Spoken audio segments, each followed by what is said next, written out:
Hello friends, स्वागत है आपका एग्नू सर्च के और एक नए वीडियो में। आज इस वीडियो में हम लोग बात करेंगे जो हमारा यूपीएससी का एक नया वैकेंसी आया है ईपीएफओ के बारे में।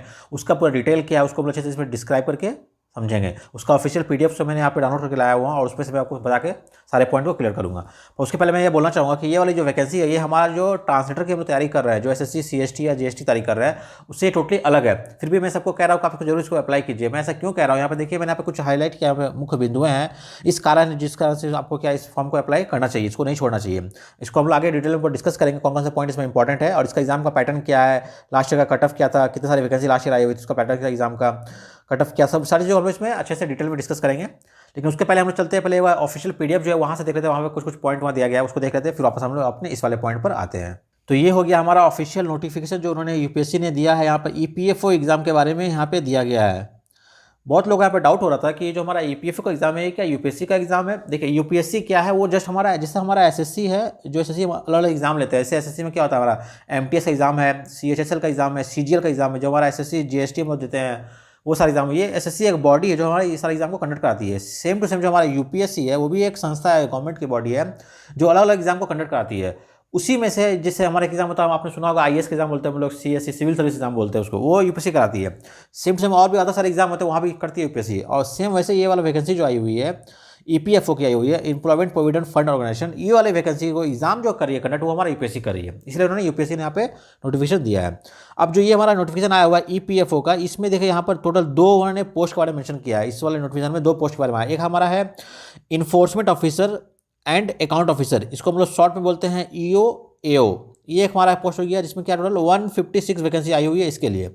और एक इसमें वैकेंसी आई हुई है, उसका हमारा नाम है एपीएफसी। एपीएफसी का फुल फॉर्म क्या हो गया यहाँ पर, assistant provident fund commissioner, assistant provident fund commissioner. वो हमारा हो गया टोटल 74 पोस्ट है। मतलब इस सिंगल नोटिफिकेशन के अंदर में दो अलग अलग पोस्ट के बारे में आया गया है। पहला वाला पोस्ट हमारा ईओ एओ शॉर्ट में बोलेंगे उसको हम लोग। तो इस वाले पोस्ट के बारे में डिटेल क्या दिया है, वहाँ टोटल 78 है जनरल कैटेगरी के लिए, 1 है ईडब्ल्यूएस के लिए, 42 यहाँ पे ओबीसी के लिए है, फिर एससी एसटी के लिए यहाँ पे डिवाइड किया गया। तो ये हमारा हो गया टोटल 156 ईओ एओ के लिए। इसका अगर हम लोग बात करते हैं क्वालिफिकेशन के बारे में यहाँ पर, तो ये हमारा क्या है, टोटल लेवल 8 की ये जॉब है। लेवल 8 में तो क्या हो गया, आपको पता होगा जो हमारा एसएससी का जॉब हमारा चलता है सीएसटी, जो हम लोग कर रहे हैं ट्रांसलेटर वाली जॉब, वो हमारा लेवल 6 है। उससे ये 2 स्टेप हाई है सैलरी के मामले में, लेवल 8 की ये पोस्ट है। और दूसरा यहाँ पे क्या जो एज का क्राइटेरिया है, वहाँ पर जनरल के लिए 30 साल रखा गया है, ओबीसी के 33 है, 35 है एससी एसटी और 40 है। ये हमारा जो कॉमन है उसके मैच कर रहा है। केवल सैलरी यहाँ पर 2 स्टेप हाई है, लेवल 8 है यहाँ पर। क्वालिफिकेशन क्या मांगा है यहाँ पर, only and only bachelor degree. Bachelor degree ने एनी रिकॉग्नाइज्ड यूनिवर्सिटी फॉर्म में दिया। अब जो हमारा ट्रांसलेटर है वहाँ पे बहुत सारे कॉम्बिनेशन है, हिंदी हो, इंग्लिश हो, प्लस मास्टर डिग्री चाहिए, वो चाहिए। इस वाले फॉर्म में पहला वाला पोस्ट जो हमारा ईओ एओ का पोस्ट है, उसके लिए जस्ट ओनली प्लेन ग्रेजुएशन चाहिए, साथ में और कुछ भी इसमें एक्स्ट्रा एक्सपीरियंस हो या अदर कोई कोर्स किया हो, सर्टिफिकेट हो, वो सब कुछ भी इसमें नहीं चाहिए। जस्ट प्लेन ग्रेजुएशन वाले यहाँ पे अप्लाई कर सकते हैं और डायरेक्ट आपको लेवल 8 की सैलरी ये दे रही है, ध्यान दीजिए। ये हो गया पहला वाला हमारा। अब जो सेकंड वाली वैकेंसी आई हुई है, जो 74 पोस्ट दिया हुआ, वो हमारा उससे एक स्टेप हायर, जो पहले मैंने बताया आपको ईओ एओ वाला, उससे ये एक स्टेप सीनियर है, एपीएफसी। ये हमारा असिस्टेंट प्रोविडेंट फंड कमिश्नर। ये हमारा पर क्या हो गया, टोटल 32 हमारे जनरल के लिए हो गया, ओबीसी का 28 हो गया, एससी का 7 यहाँ पे हो गया। अब ये जो पोस्ट है ये उससे भी एक स्टेप हायर क्यों मैं बोल रहा हूँ, ये वाले लेवल 10 की सैलरी है। और तो समझिए हम लोग जो तैयारी करें ट्रांसलेटर वाली एसएससी सीएसटी वाली, उससे ये 4 स्टेप हायर है, लेवल 10। ये हमारा ग्रुप ए में आ जाता है एक तरह से। जो हमारा यूपीएससी जो आईएएस ऑफिसर बनते हैं, आईपीएस बनते हैं, उनकी जो सैलरी होती है वो भी हमारा लेवल 10 की होती है। तो ये आ रहा है उसी कैटेगरी में।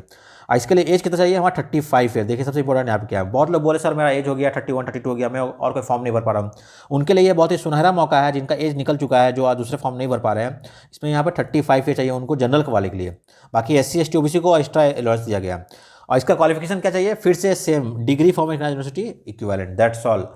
ओनली एक प्लेन ग्रेजुएट की डिग्री, परसेंटेज भी नहीं मांग रहा है आपसे, 56 में कुछ भी नहीं बोल रहा है, जस्ट आप पास हो खाली, आप एक ग्रेजुएट है, आप इसको अप्लाई कर सकते हैं। दोनों पोस्ट में ओनली खाली ग्रेजुएशन चाहिए, एक है लेवल 8 के लिए, दूसरा लेवल 10 के लिए। उसके बाद देखिए यहाँ पर क्या बोला, इसमें एक चीज़ यहाँ बोला डिजायर। अब यहाँ पर देखिए diploma in the company law, labour law and public, ये क्या हमारा डिजायरेबल, ये मतलब अनिवार्य नहीं है। अगर आपके पास नहीं है कोई दिक्कत नहीं है इसमें, आप अगर मिनिमम ग्रेजुएट है आप इसको फॉर्म को भर सकते हैं। बाकी जिनके पास ये अगर है एक्स्ट्रा उन्होंने कोर्स किया हुआ, डिप्लोमा वगैरह किया हुआ है, किसके लिए, दूसरा वाला जो पोस्ट था हमारा कमिश्नर वाला एपीएफसी वाला लेवल 10 वाला, उसमें चाहिए डिजायरेबल वाला। पहले वाले में कुछ भी नहीं मांगा है, सेकंड वाले में बोला डिजायर, मतलब इच्छुक अगर है उनका तो अप्लाई कर सकते हो वो, अगर नहीं है तो कोई दिक्कत नहीं है इसमें। ये इसका सेकंड वाला पार्ट हो गया। कुछ और पॉइंट्स में जो इंपॉर्टेंट देखिए यहाँ पे लिखा हुआ है, ये ग्रुप ए हमारा पोस्ट हो गया, ये वाला पहला वाला ग्रुप बी, ये वाला हमारा ग्रुप ए हो गया। लेवल 10 से ग्रुप ए स्टार्ट हो जाता है। देखिए यहाँ पे फिर यहाँ कुछ इंपॉर्टेंट पॉइंट दिया गया है, जो हमारा फॉर्म भरने की जो लास्ट डेट है वो कब है, हमारा 18 अगस्त इसकी लास्ट डेट है, और स्टार्टिंग का हो रहा है वो 29 से स्टार्ट हो गया है, मतलब कल ही से फॉर्म भरना स्टार्ट हो चुका है। मात्र यहाँ पर 20 डेज यूपीएससी वाला हमेशा फॉर्म भरने को देते हैं, आपको यहाँ पे देना है। आप 1-2 दिन का वेट कर लिए, फिर जल्दी से फॉर्म अपना भर दीजिए, क्योंकि ये फॉर्म वगैरह क्या है वो फर्स्ट कम फर्स्ट बेसिस है। आप अगर पहले भरेंगे तो आपको पास जो एग्जाम सेंटर है वो आपको नियरेस्ट सेंटर में मिल जाएगा, आपको सिटी में मिल जाएगा वो।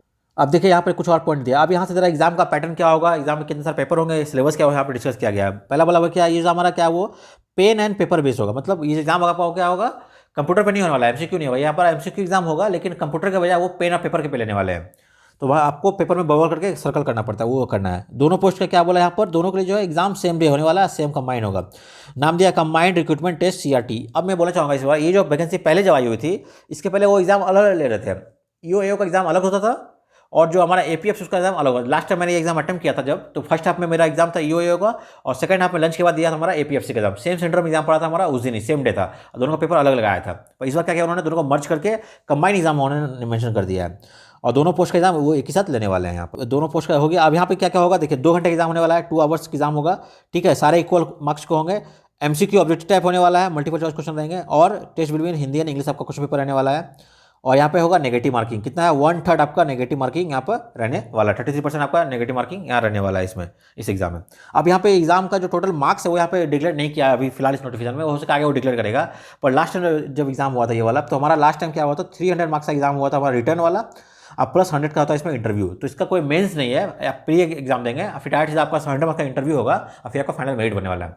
अगर आप बात करते हैं जीएसटी जो हमारा करता है ट्रांसलेटर वाली का, वहाँ पे क्या है, पहले प्री है, फिर आपका मेन डिस्क्रिप्टिव है, अब फिर जाकर वहाँ पर आपको फाइनल सेशन होता है, वो भी क्या हमारा लेवल 6 मिलता है। यहाँ पर क्या है, एक सिंगल एग्जाम देकर आप सीधा लेवल 8 और लेवल 10 की जॉब पा रहे हैं, बीच में कोई डिटेल इसका मेंस है ही नहीं, सीधा इंटरव्यू है आपका वहाँ। और दोनों का क्या है यहाँ पर रेशियो दिया हुआ है, एग्जाम का ऐसे पैटर्न क्या है यहाँ पर, तो 75% आपका मार्क्स लेंगे वो आपका जो आ रहा है रिटर्न में, और 25 आपका लेंगे वो इंटरव्यू से, दोनों का रेशियो करके तो फाइनल मेरिट इसकी बनती है। अगर बात करता हूँ सिलेबस से क्या, देखिए वही सेम जो आप बाकी तैयारी कर रहे हो अदर्स एग्जाम के लिए, यहाँ पे सेम सिलेबस है। पहला हमारा जनरल इंग्लिश हो गया, जो आपका कम से कम ऑलमोस्ट 20 मार्क्स आता है इंग्लिश हमारा ये क्वेश्चन। इससे Indian culture and heritage and freedom movement, मतलब हिस्ट्री का पार्ट हो गया। Development issue and project trend in the economy, Indian economy का पार्ट हो गया। गवर्नमेंट्स एंड द कॉन्स्टिट्यूशन, मतलब हमारा पॉलिटी का पार्ट हो गया यहाँ पर। फिर जनरल साइंस है यहाँ पर, और बेसिक नॉलेज कंप्यूटर आ रहा है यहाँ पर। फिर है elementary math and basic static and general math. अब मैं बता रहा हूँ ये चीज़ें दिया गया ना, ये सारे एग्जाम होंगे ग्रेजुएट लेवल के, लेकिन जो पेपर होगा वो जस्ट ये मैथ इंग्लिश जी के ये सब नॉर्मल ही आता है, उतना कोई डिफिकल्ट ऐसा नहीं आता है। बट इसमें एक्स्ट्रा क्या है ना, यहाँ पर 3 टॉपिक इसमें नया है, जो कि बाकी अदर एग्जाम में नहीं आता। क्या क्या है वो हमारा, इंटेलिजेंस यहाँ पर दिया, industrial relation, labour law and social security, principle of the accountancy and auditing and insurance. अब ये चूंकि ये जो हमारा जॉब जहाँ लगेगी ना हमारा, ये हमारा है ईपीएफओ का जॉब, इस वाले फील्ड से ये सारा रिलेटेड है, इसलिए इस वाले एग्जाम में इससे जुड़ा हुआ क्वेश्चन आते हैं। ईपीएफओ से रिलेटेड, ईपीएफओ की बॉडी क्या है, उसका डिटेल क्या है, और जो आप फ्यूचर में आप काम करेंगे वहाँ पर मान लीजिए उससे भी जुड़ा हुआ यहाँ पर क्वेश्चन वगैरह पूछा जाता है इसमें। फिर आखिरी एक टॉपिक क्या दिया, करंट अफेयर्स, जो आता है जनरली हर एग्जाम में आते हैं वो, national movement and international relation, ये सारा। फिर नेक्स्ट क्या बोला यहाँ पर, देखिए यहाँ पर जो मैंने बताया रेशियो के बारे में, कि आपका जो एग्जाम होने वाला है और आपका इंटरव्यू होगा, इन दोनों को मिलाकर आपका फाइनल सेशन होगा। 75-25 का रेशियो यहाँ पे रहने वाला है। ये आपका एग्जाम का सेंटर्स वगैरह हो गए। अगर बात करता हूँ एग्जाम की फी कितनी है, मात्र यहाँ पर 25 रुपीज़ आपको पे करना है एक पेपर के लिए। अगर आप अप्लाई करें दोनों वाले के, जब आप फॉर्म भरेंगे आपको दोनों ऑप्शन आएगा कि आपको केवल लेवल 8 का अप्लाई करना है या लेवल 10 दोनों करना है। तो आप अगर दोनों करेंगे तो आपको 25 × 2 तो 50 रुपीज़ आपको पे करना पड़ेगा ओनली एग्जाम फी के रूप में यहाँ पर। ये सारे थे कुछ इंपॉर्टेंट पॉइंट जो इसमें दिया गया था इस नोटिफिकेशन में। बाकी इसको आप एक अच्छे से डिटेल में पढ़ लीजिएगा क्या क्या पॉइंट दिया गया फॉर्म भरने से पहले। लास्ट ऑफ यहाँ पे ओबीसी SC ST सबका फॉर्मेट दिया है, सर्टिफिकेट का जो उनको चाहिए वगैरह उनके लिए यहाँ पर दिया हुआ है इंपॉर्टेंट डिटेल है, और यहाँ पे में कुछ खास और नहीं दिया। चलिए हम लोग अब डिस्कस करते हैं उस वाले पॉइंट को। यहाँ पे मैंने बताया कि जो लोग तैयारी कर रहे हैं ट्रांसलेटर वाले उनको ये एग्जाम क्यों देना चाहिए। देखिए अब यहाँ पे मैंने यहाँ पे कुछ पॉइंट हाईलाइट किया है, मैं बोलना चाह रहा हूँ। एक हमारा यूपीएससी ईपीएफओ, दूसरा हमारा SSC CST जो हम लोग तैयारी कर रहे हैं ट्रांसलेटर की। अब यहाँ पर मैं कुछ पॉइंट लेकर आया हूँ कि आपको ये जो तैयारी कर रहे हैं हमारा SSC CST की तैयारी कर रहे हैं वो उनका ये बैकअप कैसे हो सकता है। और दूसरा मैं बोलूँगा जो कि तैयारी कर रहे हैं ट्रांसलेटर जॉब वाले के लिए, उनका ये जो स्टूडेंट है वो इसको क्यों अप्लाई करें। तो सबसे इंपॉर्टेंट क्या बोला जा रहा है, अभी देखिए हमारा जो SSC का जो चलता है पैटर्न वगैरह, जो हमारा GST एग्जाम के लिए वो साल में एक बार वैकेंसी आती है। अभी हमारा जो नेक्स्ट एग्जाम होने वाला है वो हमारा 12 अगस्त को होने वाला एग्जाम, ठीक है। जब ये एग्जाम हो जाएगा मान लीजिए, उसका अगला एग्जाम कब होगा, फिर एक्जैक्टली आफ्टर 1 ईयर के बाद ऑलमोस्ट नेक्स्ट ईयर अगस्त के आसपास ये एग्जाम होने वाला होगा, ऑलमोस्ट मान के चलिए आप, ठीक है। अब जो लोग अभी तैयारी कर रहे हैं मान लीजिए, जिसको अगला साल एग्जाम देना है, तो उनके पास अभी बहुत टाइम, 1 साल का टाइम है उनके पास। और दूसरा यहाँ बोलूँगा जो लोग इस बार एग्जाम देंगे मान लीजिए, अगर बाई चांस उनका एग्जाम अच्छा नहीं होता मान लीजिए, फिर उनके लिए अगला ऑप्शन क्या है, नेक्स्ट ईयर रहने वाला है। लेकिन उसके पहले अगर कोई अच्छी इतनी वैकेंसी आई हुई है जहाँ पे इतने सारे सीट्स वगैरह हैं, इनको क्यों स्किप करना है? आपको एग्जाम देना है, अटेम्प्ट लेना है इसको। नेक्स्ट 4 से 5 मंथ के लिए ये आपका बेस्ट ऑप्शन है क्यों? क्योंकि इसका एग्जाम क्या है ना, ऑलमोस्ट मुझे लग रहा है अभी ये एग्जाम यूपीएससी लेती है, डेट अभी अनाउंस नहीं किया गया है, पर यूपीएससी का क्या है, उनका आता है एनुअल कैलेंडर। उस कैलेंडर में वो लोग कुछ डे क्या है रिजर्व रखते हैं, तो उसमें 1-2 डेट जो दिख रहा है नवंबर दिसंबर में खाली है, सैटरडे संडे का डेट, हो सकता है एग्जाम आपका मोस्टली उसी टाइम पे पड़े। तो आप मान के चलिए आपका कम से कम आपको 4 से 5 महीने का टाइम अभी से मिलने वाला है इस फॉर्म के बाद। ऑलमोस्ट 12 अगस्त के बाद से अगर आप काउंट कीजिएगा तो कोई ये 4 से 5 महीने मिलने वाले हैं वहाँ पर। दूसरा क्या देखिए यहाँ पे, ये एक तो पहला हो गया हाई ग्रेड जॉब है, आपका जो एसएससी है वो आपका लेवल 6 की जॉब दे रही है, वहाँ पे प्लस आपका प्री है, फिर आपका मेन डिस्क्रिप्टिव है, फिर है यहाँ पे क्या डायरेक्ट सिंगल एग्जाम होगा रिटर्न वाला, और फिर आपका एक इंटरव्यू होने वाला है जो कि उतना 25% उनका वेटेज है इंटरव्यू का, मेन आपका होगा रिटर्न एग्जाम ओनली। फिर डायरेक्ट आपको लेवल 8 और लेवल 10 की जॉब मिल जाएगी। आप समझिए इसे 2 स्टेप हायर है, ये 4 स्टेप हायर है ये वाला पोस्ट, इसको छोड़ना नहीं है। फिर दूसरा क्या बोला यहाँ पे देखिए सीट। अब मैं बात करता हूँ सीट के बारे में क्यों बोला हूँ, देखिए यहाँ पे कितना है 156 प्लस 74 सीट्स आए हुए हैं। अब अगर आप एसएससी सीएसटी की देखेंगे अगर मान लीजिए, तो उसमें अच्छा खासा वैकेंसी आती है, वो मानता हूँ मैं 200-300 आती है वैकेंसी। लेकिन एसएससी सीएसटी के अलावा और जो वैकेंसी आती है ट्रांसलेटर वाले की, कहीं और मान लीजिए डीआरडीओ में, इसरो में या केवी स्कूल में, जहाँ पे वहाँ पे क्या बहुत सारी सीट कम रहती है, 1, 2, 3 या 5, 10 से 15 मैक्सिमम सीट रहती है। इतना बल्क में जो पोस्टिंग आती है वो बहुत ही रेयर आता है, तो वो यहाँ पे एक ऑप्शन हमको मिला है भरने के लिए। दूसरा क्या होगा यहाँ पर, भीड़ थोड़ा कम होगा। क्यों भीड़ मैं बता रहा हूँ, अब आपने देखा होगा जब एग्जाम आता है एसएससी सीजीएल का हो या रेलवे वगैरह का, आपने देखा रेलवे में अभी आए थे एग्जाम, एनटीपीसी बोलते हैं ना, नॉन टेक्निकल पॉपुलर कैटेगरी, जो हमारा लेवल 6 का एग्जाम वो भी है, इसमें स्टेशन मास्टर और गुड्स कार्ट बनते हैं, वो वाली पोस्ट के लिए ऑलमोस्ट 1 करोड़ लोग अप्लाई आते हैं, एप्लीकेंट कैंडिडेट लोग अपेयर होते एग्जाम में।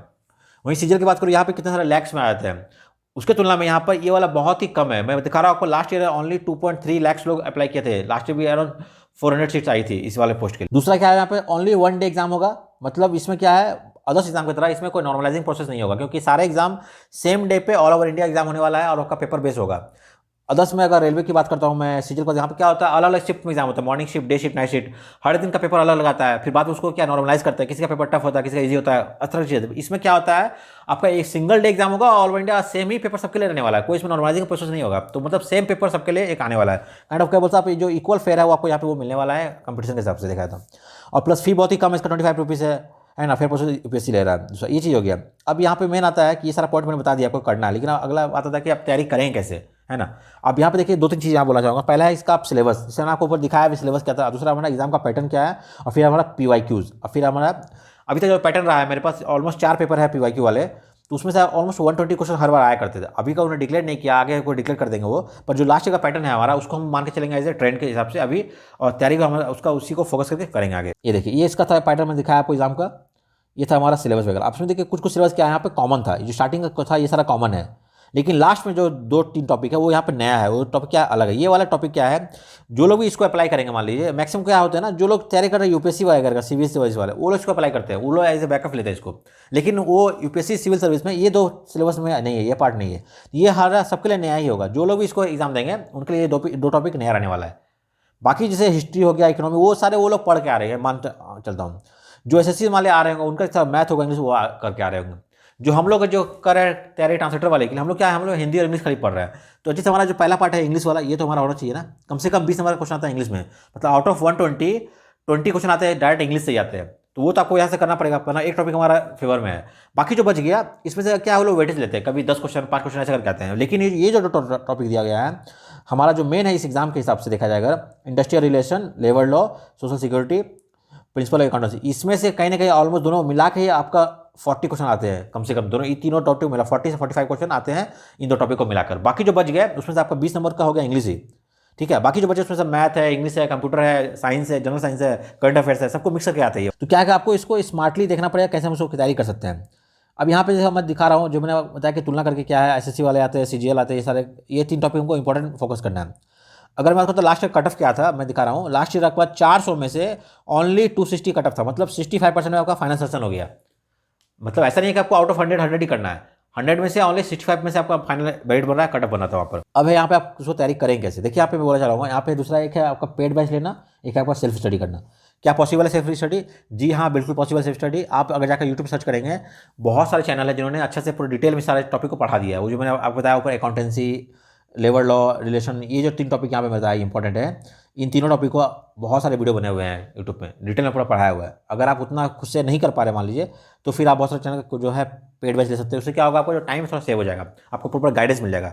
अगर आप पेज वेज नहीं लेते मान लीजिए खुद से करेंगे तो क्या आपको यूट्यूब देखना पड़ेगा और सब कुछ खुद से अच्छे से आपको ऑर्गेनाइज करना पड़ेगा, उसमें थोड़ा टाइम चला जाएगा आपका, ये हो सकता है इसमें। तो ये दोनों डिपेंड करता है, अगर आप चाहें तो ले भी सकते हैं बैच, नहीं रहता आप खुद से इसको आप कर सकते हैं ये वाला। यहाँ पे देखिए मैं दिखाता हूँ लास्ट कितने साल ये रहा, ये हमारा 2020 आया था जो पेपर हमारा 2020 में, उसमें टोटल 421 पोस्ट थे। तो उस समय क्या हुआ था, 2,30,000 लोगों ने अप्लाई किया था, एग्जाम में अपेयर हुए थे कैंडिडेट।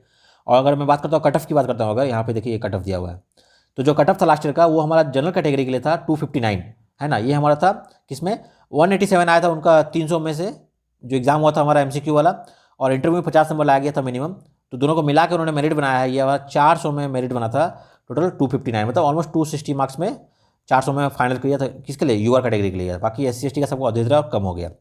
तो ये हमारा किसके लिए हो गया, ये लोएस्ट मार्क्स था। जो अगर हाईएस्ट की बात करता हूँ तो हमारा 296 गया था हमारा हाईएस्ट मार्क्स, जो टॉप रैंक किया था जो यूआर कैटेगरी में से, उनको 400 में से आपका 296 मार्क्स आया था। मतलब देखिए यहाँ 400 में 300 नहीं आ रहा है। तो ऐसा नहीं है कि आपको आउट ऑफ 100 स्कोर करना है, नहीं, आपको स्मार्टली यहाँ पे खेलना है, आपको देखना है यहाँ पर कि जो हमारा लास्ट का पैटर्न कैसा था, ठीक है। और यहाँ जो क्वेश्चन आ रहा है ना, टोटल 120 क्वेश्चन ऑलमोस्ट मार्क्स अगर आ रहे हैं मान लीजिए, इसमें से हर एक टॉपिक का अलग अलग वेटेज है, और आपको हर एक टॉपिक को उतना ही टाइम उतना टाइम से आपको पढ़ना है, क्योंकि आपका टाइम क्या है 4 से 5 महीना टाइम बचेगा उसको।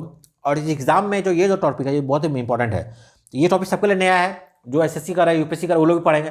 तो आप क्या आप पहला मेन फोकस कीजिए इस 2 टॉपिक को कवर करने का, ठीक है। यहाँ से आपको ऑलमोस्ट 40 से 50 क्वेश्चन आइए, क्वेश्चन बहुत ईजी आता है। यहाँ पे सिंपल 4 ऑप्शन दिया जाता है, वो पूछा जाता है। मैं अपने टेलीग्राम पे सारा जो PYQ था वो मैं आपको शेयर कर दूंगा, आप इसको देख कर हेल्प लीजिए, उससे आपको आइडिया हो जाए कि सर क्वेश्चन से पूछा गया एक्चुअली। तो आप ये तो फोकस करेंगे, फिर आपका इंग्लिश सबका तैयार है, बाकी जो बच गया इसको हम लोग उसी हिसाब से करके करेंगे। बहुत सा चैनल है, मैं आपको आगे जो हमारा चैनल है टेलीग्राम का जो चैट ग्रुप है, वहाँ पे मैं उस चैनल का लिंक शेयर कर दूंगा यूट्यूब का, जहाँ से आप इसका हेल्प लेके आप लोग कर सकते हैं, या फिर जहाँ से मैं खुद भी करने वाला हूँ। जो मेरा एग्जाम ये हो जाएगा 12 अगस्त को, जो इस साल का मेरा है GST वाला एग्जाम, फिर मैं पूरा फोकस इस पर 4 महीना करने वाला हूँ। तो मैं पहले ही आपको गाइड करता रहूँगा, जैसे जो मैं कर रहा हूँ आपको चैनल पर शेयर करता रहूँगा, वहाँ से आपको हेल्प ये मिलता रहे। तो ये हमारा कुल मिलाकर मैं बोलना चाहूँगा, आपको ये एज ए ऑप्शन लेना है। जैसे मैं बोलेंगे बहुत ही अच्छा ऑप्शन है, इसलिए इसका नाम दिया गया स्पेशल वैकेंसी। ये हर बार नहीं आती है, हर 2 साल 3 साल में एक बार आती है। लास्ट टाइम 2020 में आई थी, फिर 2022 में बार आ गई थी, उसके बाद 2015 में आई थी, बहुत लेट से कराया, फिर अभी फिर से वैकेंसी आ गई है। तो ये बहुत ही बेहतरीन मौका है जहाँ पर आप केवल एक एग्जाम देकर, मतलब 4 से 5 महीने अगर आप अच्छे से फोकस करके पढ़ाई कर लेते हैं इसको, आप केवल एक एग्जाम देकर सीधा आप लेवल 8 और लेवल 10 की जॉब पा लेंगे। बहुत बड़ी बात है ये। आप 4-5 महीने इसको अगर पूरा फोकस करते हैं मान लीजिए, आप बहुत ही बेहतरीन मौका है। क्योंकि जो लोग तैयारी कर मान ट्रांसलेटर की, वो क्या करेंगे, अभी के बाद अगला एग्जाम नेक्स्ट ईयर होने वाला है, बहुत टाइम है। जितना आपको टारगेट अगला साल अगस्त में एग्जाम होगा, तो अभी उतना सा आप हिंदी में पढ़ेंगे नहीं ना। अच्छा है क्या, कुछ टाइम के लिए ब्रेक, 4 महीने का ब्रेक लेके आप फोकस कीजिए इस एग्जाम पे। एक बार एग्जाम हो जाएगा नवंबर दिसंबर में, फिर से वापस अपना जो हमारा चलता है ट्रांसलेटर, हम उस पर वापस चले जाएंगे, है ना। ऐसे भी देखिए इंग्लिश यहाँ भी पढ़ना है आपको, बाकी खाली एक्स्ट्रा हमारा हिंदी है, जो हिंदी को थोड़ा स्टॉप दे देंगे अभी, बाकी जगह हम लोग ये सारी चीज़ों को इसको पढ़ के इसको तैयारी करेंगे। उम्मीद करता है यहाँ पे आपको चीज़ें समझ में आ पाएगी। अगर फिर भी अगर आपको कुछ डाउट है, अगर आप प्लीज चीज़ें कमेंट कीजिए, मैं आपका हेल्प करने की कोशिश करूँगा। चलिए मिलते हैं अगले वीडियो में।